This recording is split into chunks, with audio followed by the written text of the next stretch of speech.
예수님과 함께 사시는 여러분들은 행복하십니까?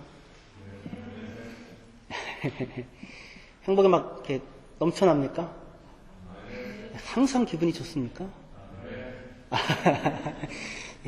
저희 제자훈련 할 때 김정민 자매가 항상 항상 기분이 좋습니까? 그러면 아멘.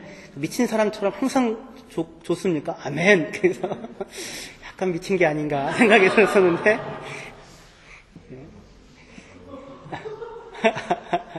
뭐 그래도 큰 문제 없이 잘 살고 있으니 뭐 그 정도 미쳐도 괜찮은 것 같습니다. 예수 믿고 사는 삶은 억지로 그 역할을 감당하기 위해서 힘든 짐을 지고 역할을 하고 사는 삶이 아니라 행복하고 좋고 기뻐서 그렇게 살아가는 삶입니다. 여러분들 인생과 삶 가운데 예수님이 항상 계시고 식사 자리마다 항상 옆에 계십니다. 아침에 일어나면 주님이 이름을 불러주십니다. 네. 너무 좋습니다. 혹시 저는 잘 못 느끼는데요. 예수님 믿고 좋다고 행복하다고 하긴 하는데 저는 잘 못 느끼는데요. 혹시 그러신 분 계시면 바로 지금 곁에 계십니다.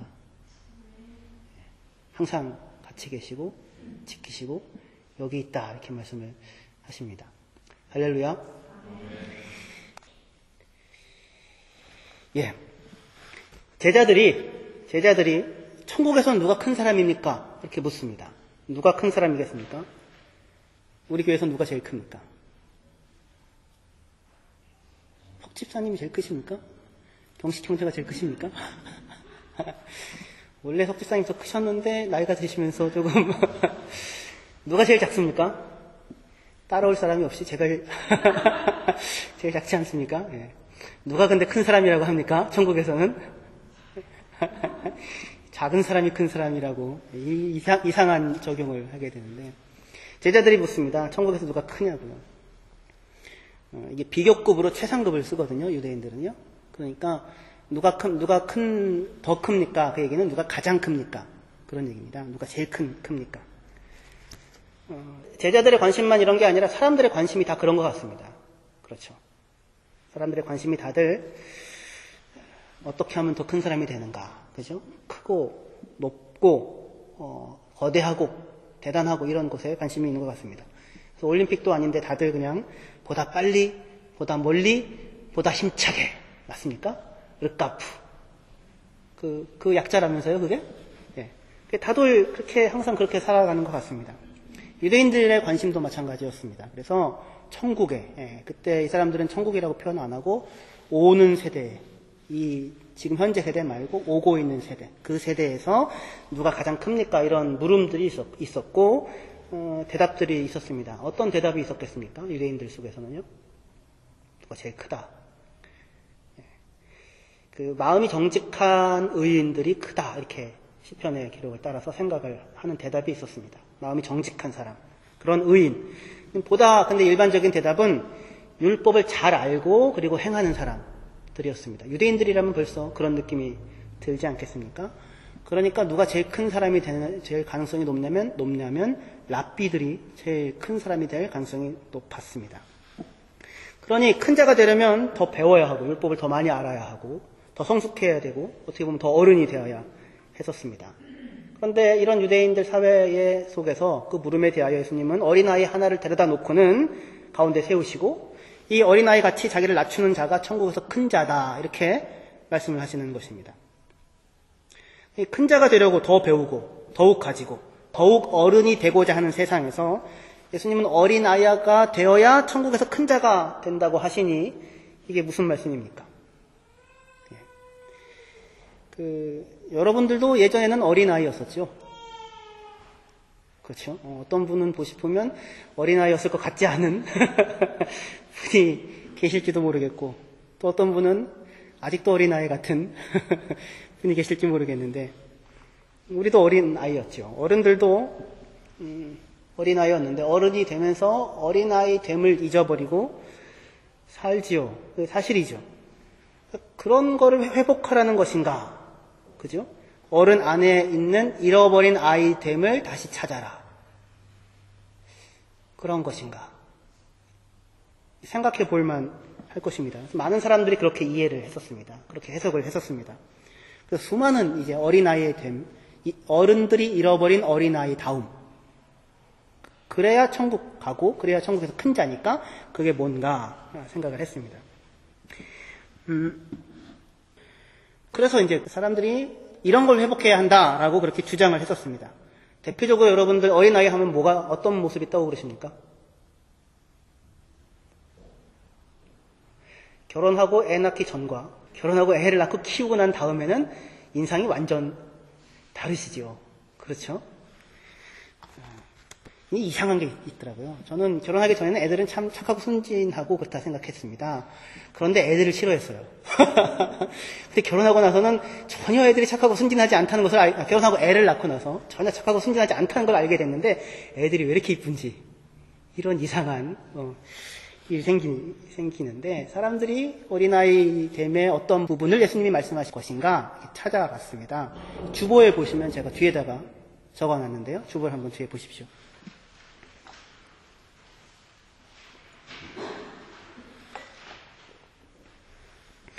예, 돌이켜 어린 아이들과 같이 되지 않으면 결단과 천국에 들어가지 못하리라. 대부분의 주석자들은 이 말씀에서 어린아이는 어떤 존재인가를 묻지 않고 어린아이는 어떤 존재여야만 하는가라는 것을 물어왔습니다. 다음이 사람들이 생각한 다양한 종류의 이상적인 어린아이들입니다. 한번 보시고 이게 맞는지 한번 생각을 해보십시오. 가장 자주 나타나는 것은 어린아이가 무죄하고 온유하고 단순하다는 것이다. 어린아이는 헛된 명예를 추구하지 않고 자랑하지 않으며 벌써 이 마음에 안 와닿지 않습니까? 악독과 경쟁심과 명예욕과 다툼에서 자유롭다는 것이다. 힐라리우스라는 사람은 어린이는 아버지에 순종하고 어머니를 사랑하며 동료에게 악을 행하는 것을 상상하지 못하고 재산에 대한 걱정이 없으며 미워하지 않고 거짓말하지 않으며 사람의 말을 잘 믿고 들은 것을 참 맞다고 여긴다. 우리에게는 어린이는 아직 성적인 경험이 없으며 욕망에서 자유롭고 따라서 영혼의 연약함과 질병에서 자유롭다. 바실리우스는 어린이는 반박하지 않고 선생님과 싸우지 않고 가르침을 기꺼이 받아들인다. 직접 아이를 가르쳐본 경험이 없는 사람이 아닌가 이런 생각이 드는데 루터는 어린이는 부모의 징계를 순하게 받는다. 칼빈 어린이는 겸손하다. 이는 우리가 본받아야 한다. 브렌츠 어린이는 부모를 신뢰한다. 올스하우젠 어린이는 욕심을 부리지 않는다. 톨스토이 어린이에게서 예수님의 이웃사랑의 근원을 발견한다. 어린이는 자기 것과 다른 사람의 것 사이에 구분을 두지 않는다. 이 뭔가 좀 이상한 프란츠 로젠츠바이크 어린이는 미래를 신뢰하고 항상 희망적이다. 슈니빈트 어린이는 자신이 작은 줄 알고 그것을 받아들인다. 슈바이처 어린이는 새로운 것을 배우는데 개방적이다. 크고 강한 자가 주는 보호와 선물에 감사할 줄 안다. 어떻게 생각이 드십니까? 예. 다들 아주 아이를 키우신 지 한참 시간이 오래 지나서 손자, 손녀 볼 때쯤인가? 그때쯤 쓰셨던지 아니면 육아라는 것을 한 번도 해본 적이 없었던 것이 분명한 남자들이 애들이란 거 아무 상관이 없이 밖에서만 살았던 남자들이 썼던 것이 100% 확실하지 않을까 생각이 됩니다.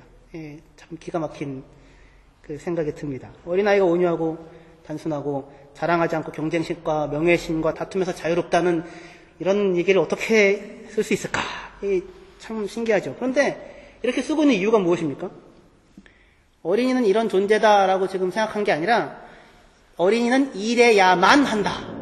그렇게 이래야만 한다라고 하는 그런 이상적인 어린이 상을 만들어 놓고 사람이 그렇게 되어야지 천국에 들어간다라고 얘기를 했던 것입니다.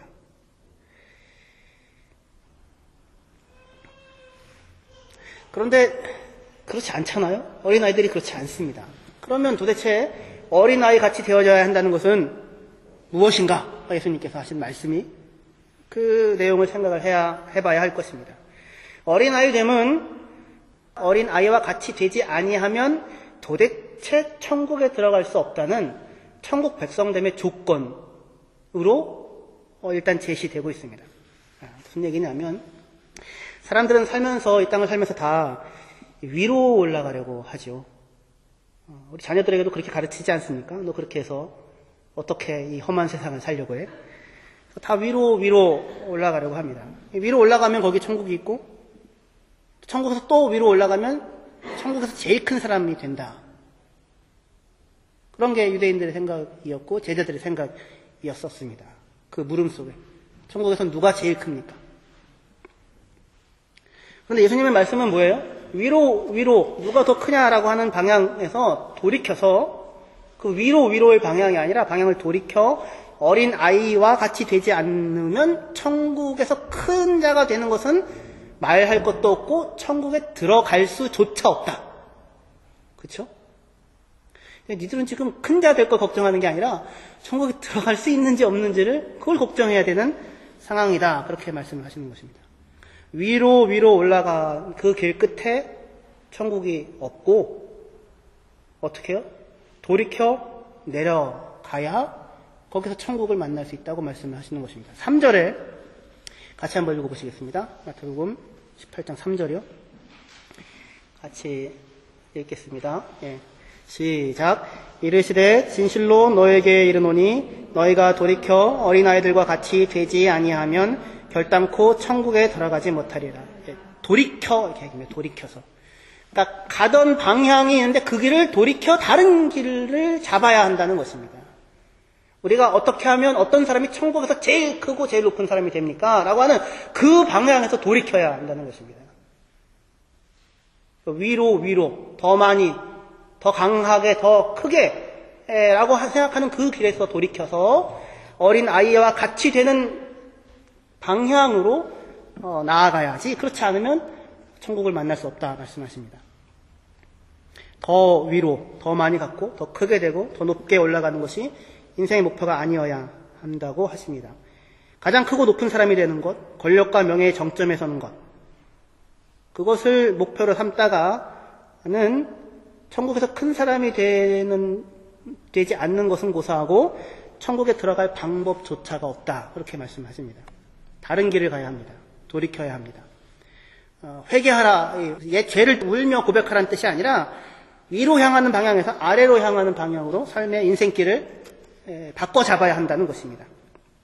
하지만 사람들은 다 위로 올라가려고 하죠. 올라가면 뭐가 있습니까? 본능적으로 사람들은 바벨탑을 쌓게 됩니다.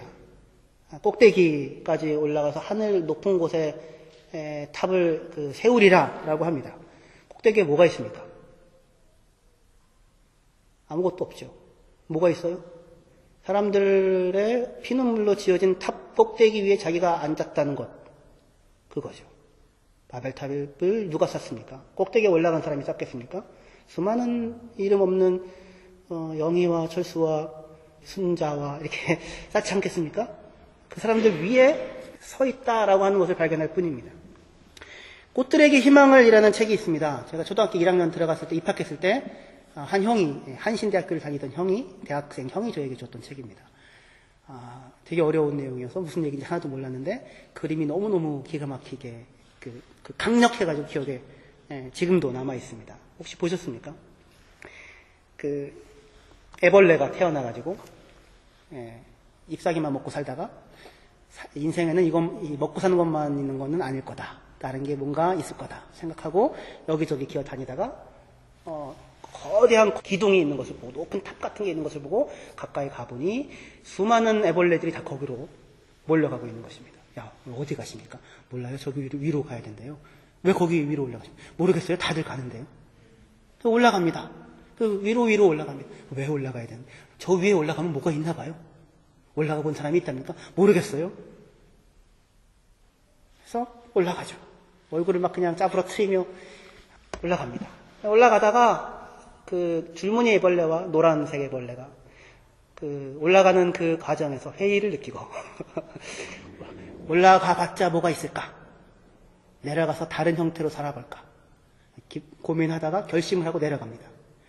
사실은 올라가보면 뭐가 있습니까? 제일 꼭대기에 제일 꼭대기에 있는 애벌레가 되었다. 그거죠. 되자마자 어떻게 됩니까? 바로 누군가가 끌어내려서 또 누군가 위에 올라가죠. 올라가서 제일 꼭대기에 올라와 봤다라고 하는 것 말고는 아무것도 없는 것이지요. 내려와가지고 다른 것을 보게 되죠. 고치를 틀게 됩니다. 자기 죽음을 받아들이고 나비가 됩니다. 전혀 다른 형태의 삶을 살게 됩니다.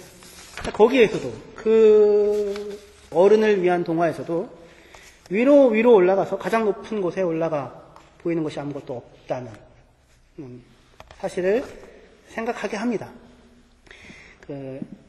제가 굉장히 좋아하고 잘 부르는 노래가 있었는데 양희은도 불렀고 김민기 씨도 불렀던 봉우리라는 노래가 있습니다. 혹시 아십니까? 예.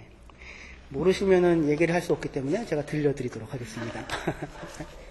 사람들은 손을 들어 가리키지 높고 뾰족한 봉우리만을 골라서 내가 전에 올라가 보았던 작은 봉우리 얘기해 줄까? 봉우리. 지금은 그냥 아주 작은 동산일 뿐이지만 그래도 그때 난 그보다 더 큰 다른 산이 있다고는 생각지를 않았어. 나한텐 그게 전부였거든. 혼자였지. 난 내가 아는 제일 높은 봉우리를 향해 오르고 있었던 거야. 너무 높이 올라온 것일까? 너무 멀리 떠나온 것일까? 얼마 남지 않았는데 잊어버려. 일단 무조건 올라보는 거야. 봉우리에 올라서서 손을 흔드는 거야. 고함도 치면서. 지금 힘든 것은 아무것도 아니야. 저 위 제일 높은 봉우리에서 늘어지게 한숨 잘 텐데 뭐. 허나 내가 오른 곳은 그저 고갯마루였을 뿐 길은 다시 다른 봉우리로 거기 부러진 나무 등걸에 걸터 앉아서 나는 봤지 낮은 데로만 흘러 고인 바다.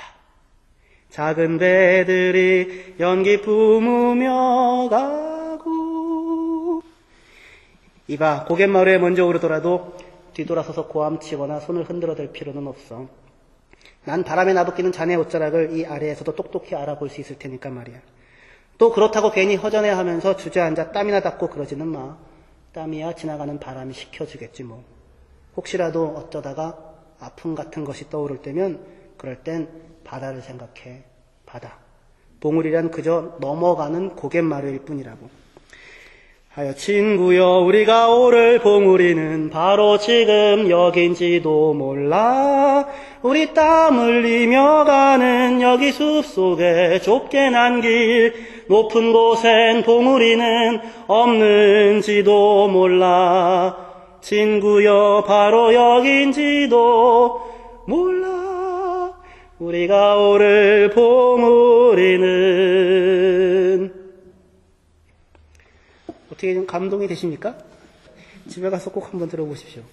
김민기 씨라고 작사, 작곡하셨죠. 직접 불렀고 정말 대단한 사람이라고 생각합니다. 오늘 성경이 말씀하시는 방향이 본문이 얘기하는 게 그런 방향입니다. 4절 같이 한번 읽어보시겠습니다. 4절에 18장 4절이요. 같이 읽겠습니다. 시작. 그러므로 누구든지 이 어린아이와 같이 자기를 낮추는 사람이 천국에서 큰 자니라. 누가 큰 자입니까? 자기를 낮추는 자가 크다고 합니다. 겸손하라는 것이 아니고 낮은 곳으로 가라는 것입니다. 돌이켜서 어린아이가 있는 곳으로 가라는 것입니다.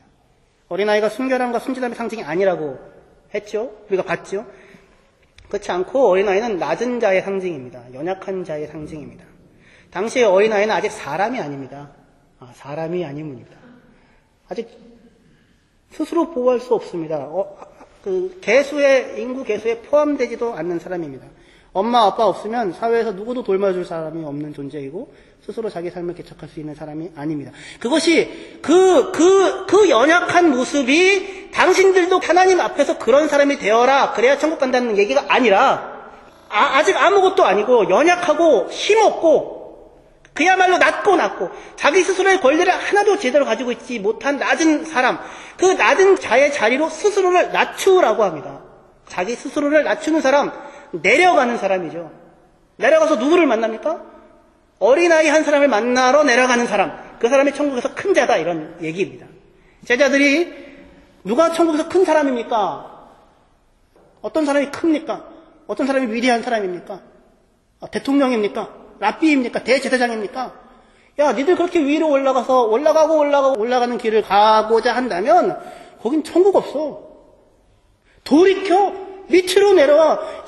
여기 지금 너희 아무도 이 아이가 여기 있는 거 못 봤지? 집안에 있었던 아이였습니다. 누가 천국에서 제일 큰 사람입니까? 아이 데리고 와가지고 세워놓고 돌이켜서 이 어린아이와 같이 돼야 돼. 어린아이처럼 낮아져야 돼. 낮은 곳으로 내려가야 돼. 가서 어린아이 만나야 돼. 낮은 곳으로 내려가야 거기에 천국 문이 있어. 낮은 곳으로 내려가야 천국이 보이고 천국을 만날 수 있다. 그렇게 말씀을 하시는 것입니다.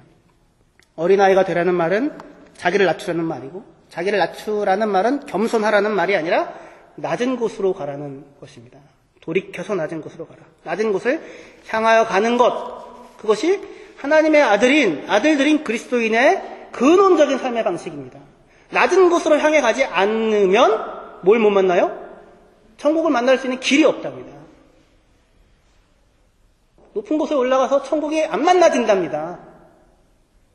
많은 것을 쥐고 있고 가지고 있다고 해도 거기에서는 천국이 안 만나진답니다.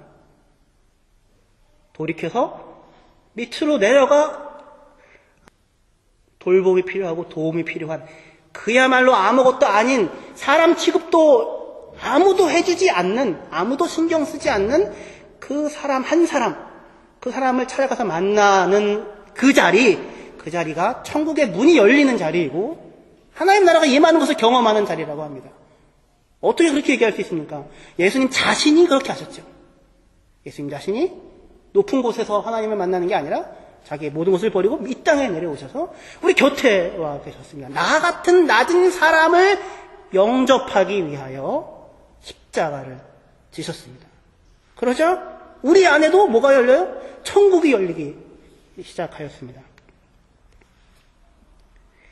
그러니까 저 밑에 사회적 권력과 부유에서 소외된 자들, 하루하루 먹고 살기가 버거운 사람들, 살아가는 것이 아니라 하루하루를 버티고 있는 사람들, 견뎌내고 있는 사람들, 고아와 과부들, 장애인들, 아프리카의 어린아이들, 굶어 죽고 있는 사람들, 1분에 24명, 하루에 35,000, 1년에 1,000만 명이 굶어 죽어 간다고 합니다.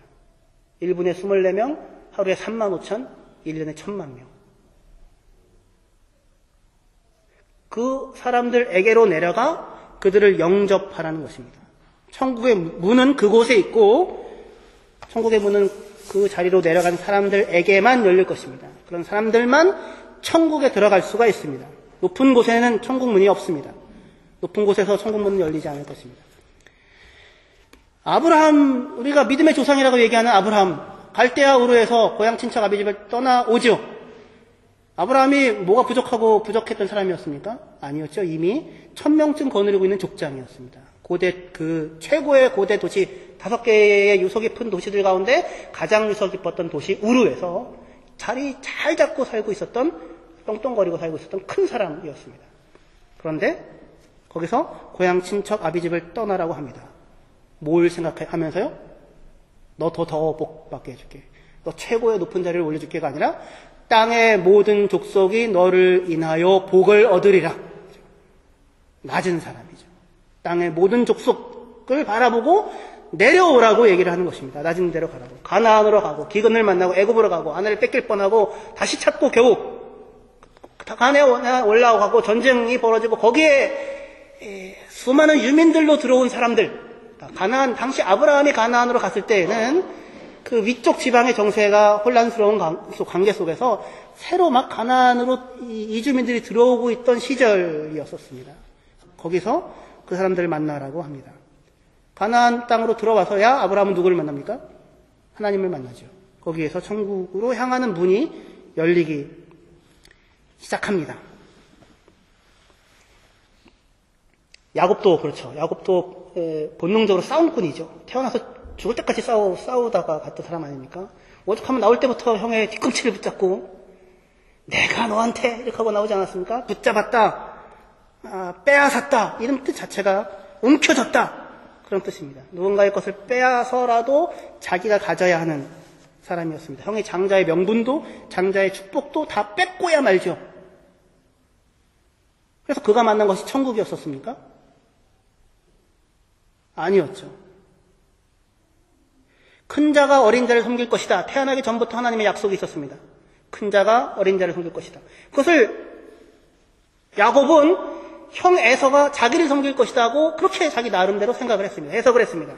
그러니 이건 내가 가져야겠다 생각을 했던 것입니다. 형의 것을 움켜쥐고 그렇게 움켜쥐고 살았던 삶 속에서 야곱이 만났던 것은 자기가 쥐고 있는 것의 허망함입니다. 형을 만나러 가기 전에 자기 목숨 하나 살리기 위하여 고민을 하고 있습니다.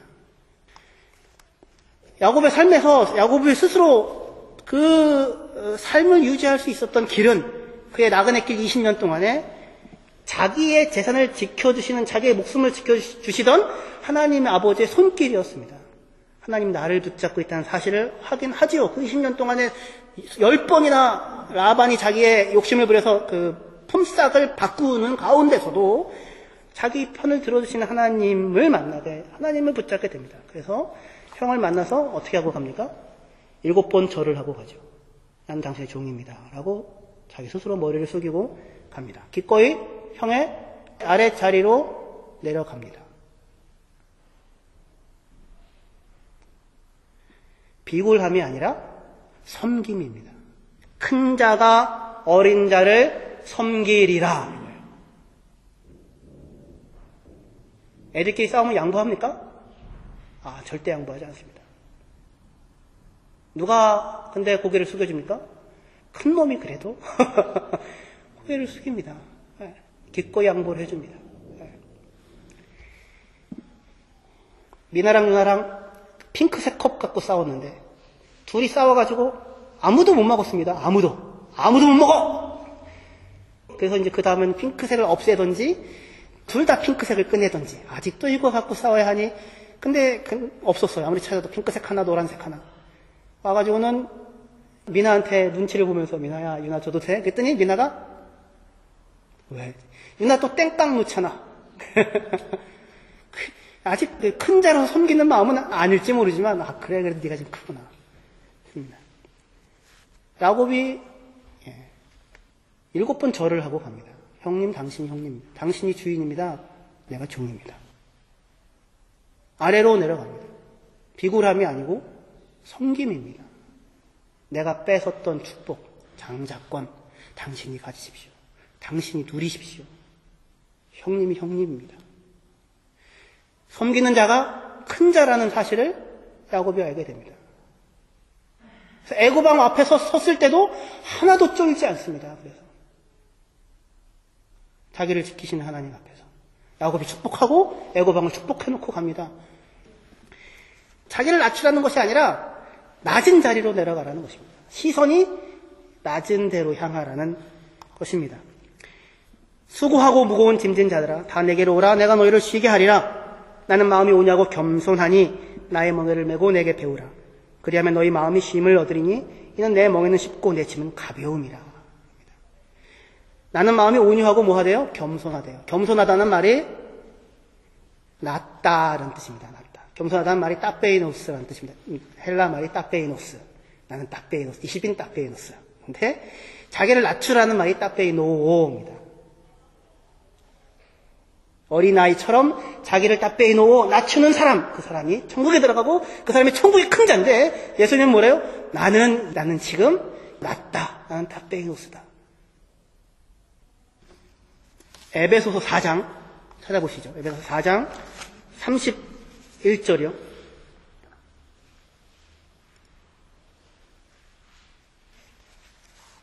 에베소서 4장 31절, 32절 같이 한번 읽어보시겠습니다. 오늘 그 말씀의 내용이 이 내용입니다. 4장 31절 32절입니다. 같이 읽겠습니다. 시작. 너희는 모든 악독과 노함과 분냄과 떠드는 것과 비방하는 것을 모든 악의와 함께 버리고 서로 친절하게 하며 불쌍히 여기며 서로 용서하기를 하나님이 그리스도 안에서 너희를 용서하신 것 같이 하라. 악독, 노함, 분냄, 떠드는 것, 비방, 악의 이런 것 왜 생깁니까? 언제 부글부글 끓어오릅니까? 네가 나를 물러봐? 이럴 때 끓어오르죠. 그 물로 본 거죠. 물이 돼야죠. 물은 어디로 흐릅니까? 낮은 곳으로 흘러 바다가 되죠. 잘 봤죠, 아주. 그래, 난 물이야. 내려가야죠. 네가 나를 물러봐 하니 노함과 분냄이 생기지 않겠습니까? 위로 올라가려고 하니 이런 일들이 생기는 것입니다. 그곳에서 돌이켜 아래로 향해야 하고 아래로 내려가야지만 천국이 만나지고 하나님 나라가 열리게 됩니다. 아래로 내려가면, 돌이켜 아래로 보고 아래를 내려가면, 그러면 사람이, 곁에 있는 사람들의 아픔이 보이고, 곁에 있는 사람들의 상처가 보일 것입니다. 그래서 32절이 가능해집니다. 서로 친절하게 하며, 불쌍히 여기며, 서로 용서하기를 하나님이 그리스도 안에서 너희를 용서하신 것 같이 하라. 무력해지라는 것이 아닙니다. 아래로 내려가서 가난한 자에게 구제할 것을 얻기 위하여 힘써 일을 하라. 그렇게 말씀하십니다. 바로 그 앞에요. 에베소서 4장 28절에 도둑질하는 자는 다시 도둑질하지 말고 돌이켜 가난한 자에게 구제할 수 있도록 자기 손으로 수고하여 선한 일을 하라. 이 돌이킴을 하라는 것입니다. 왜 도둑질했습니까? 남의 것을 가지고서라도 자기를 채우려고 했던 사람이 돌이켜서 아래로 향하자 없는 사람이 보이는 거죠. 가지고 있지 않은 사람이 보이는 거죠. 가지고 있지 않은 사람이 보이자 어떻게 해요? 수고하고 노력하여 땀 흘려 자기가 번 돈으로 그 사람을 먹이는 사람이 되라 하시는 것입니다. 가난한 자에게 구제할 것을 얻기 위하여 일을 하라. 사람을 사람으로 대접하라. 하나님은 예수님이 나 같은 사람을 대접하기 위해서 이 땅에 내려오셨고 십자가를 지셨다라고 하는 것을 생각하라라는 것입니다. 구제는 불쌍한 사람에게 돈을 줘서 도와주는 것이 아니라고 했죠. 구제는 무엇입니까? 불쌍한 사람에게 돈을 줘서 참 불쌍해 주고 자기 만족을 얻고 하나님 천국의 제 창고에 돈이 좀 쌓이게 해주십시오. 그런 것이 아니고 구제는 뭐라고요? 하나님은 결코 당신을 잊지 않으셨습니다. 라는 말을 해주는 것입니다.